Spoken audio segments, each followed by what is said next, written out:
एक घटना जिसे जिसने भी सुना वो सन्न रह गया। मानो एक पल के लिए सब कुछ थम गया और देखते ही देखते उस खबर को सुनते ही हर किसी के पैरों तले की जमीन खिसक गई। जी हाँ, 21वीं सदी की बातें करने वाले राजीव गांधी की मौत पर यकीन कर पाना और सच को हजम करना किसी के भी बस की बात नहीं थी, मगर ऐसा हुआ था। राजीव गांधी एक ऐसे शख्सियत थे जिनका नाम आज भी युवाओं की जुबान पर है।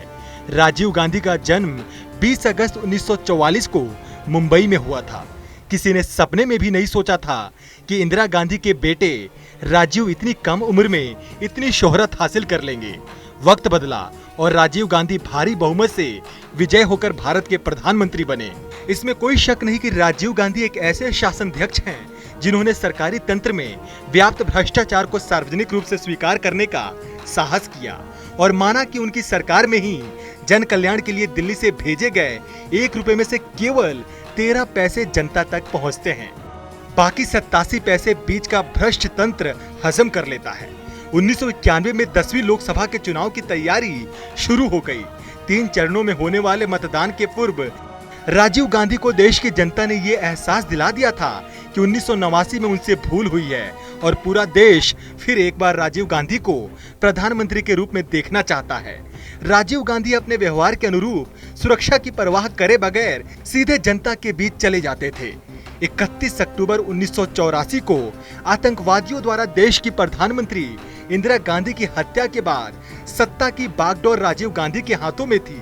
किसी ने इस बात का अंदाजा भी नहीं लगाया था कि जिन्होंने आम चुनाव में भारी बहुमत से जीत हासिल करके प्रधानमंत्री बन राजनीतिक पारी की शुरुआत की थी, उनकी मृत्यु कुछ इस तरह होगी जिसके बारे में किसी ने कल्पना भी नहीं की थी। 21 मई 1991 ये वो काला दिन था जिसने निगल ली देश के प्रधानमंत्री की जिंदगी।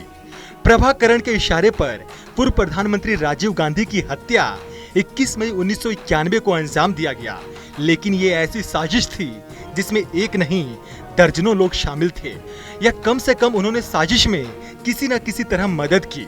राजीव गांधी की मौत के बाद इस मामले में 24 मई 1991 को सीबीआई की स्पेशल टीम ने केस दर्ज किया। सबसे बड़ा सबूत बने घटना स्थल पर मिले सबूत, जिसमें एक कैमरा और कैमरे में खींची गई तस्वीरें भी थी। और इस तस्वीर में नजर आ रहे हैं सुभा और नलिनी। इन तस्वीरों को खींचने वाला हरि बाबू मानव बम धनु के साथ ही मौके पर मारे गए थे। जांच में ही सामने आया कि शिवरासन ने ही पूरी साजिश रची और इसमें उसका दाहिना हाथ था मुरुगन।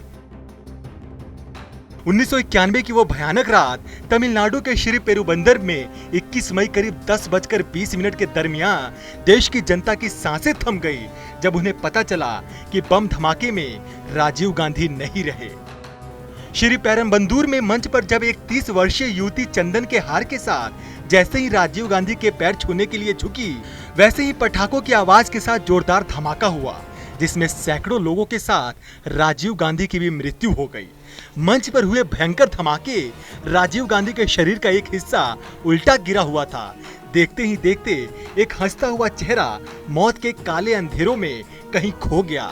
अगले दिन देश के प्रधानमंत्री राजीव गांधी की मौत की खबर हर अखबार की सुर्खियां बन गई और खुद राजीव गांधी हर किसी के जहन में महज एक याद बनकर रह गए।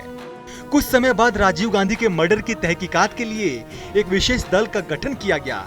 राजीव गांधी की मृत्यु के कुछ महीनों के बाद ही पुलिस ने 7 व्यक्तियों को गिरफ्तार किया, लेकिन हत्या के मुख्य दोषी शिवरासन और उनके सहयोगियों ने जहर खाकर जान दे दी।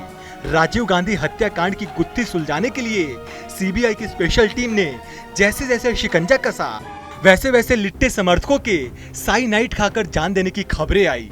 कहा जाता है कि पूरी जांच के दौरान करीब 100 लिट्टे समर्थकों ने साइनाइड खाकर जान दे दी थी। खुद राजीव गांधी को मारने के अभियान का इंचार्ज शिवरासन ने भी साइनाइड खाकर जान दे दी थी, लेकिन इसके बाद भी सीबीआई कुल 26 लोगों को कानून के कटघरे में लाने में कामयाब हुई। राजीव गांधी की मौत में शामिल 26 लोगों के खिलाफ नलिनी मुरुगन और पेरा रिवलन समेत 26 लोगों पर मुकदमा चला। निचली अदालत ने इन सभी लोगों को फांसी की सजा सुनाई, लेकिन 1999 में सुप्रीम कोर्ट ने नलिनी मुरुगन, संथन और पेरा रिवलन की सजा बरकरार रखी। पहले नल्ली की फांसी उम्र कैद में बदल गई और फिर मुरुगन संथन और पेरा रिवल की फांसी को उम्र कैद में बदल दिया गया। राजीव गांधी अपनी जान की परवाह किए बिना ही जनता से सीधे तौर पर मिलते थे। उनकी इस बात का उनके दुश्मनों ने फायदा उठाया और ऐसी ही एक चुनावी सभा में 21 मई 1991 को एक आत्मघाती हमले में उनका निधन हुआ। उनके निधन के बाद राजीव गांधी को जानने वाले हर शख्स ने बस यही कहा कि अगर आज राजीव गांधी जिंदा होते तो भारत की तस्वीर और भी बेहतर होती। Bureau report.